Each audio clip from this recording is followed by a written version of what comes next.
Hey guys, welcome to Travel with Austin. I'm Austin. Today I'm going to be showing you something pretty unique that not a lot of people get to see. Now this is the old ballroom in the Ridges.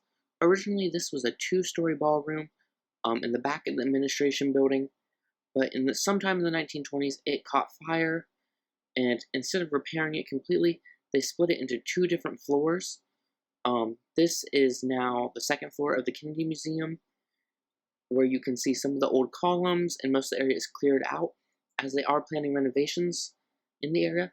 And also at the end of this video, I'm going to be showing you part of the original ceiling that you can see from the third floor. Anyway, I hope you guys enjoy this video, and if you do, please give it a thumbs up and please subscribe.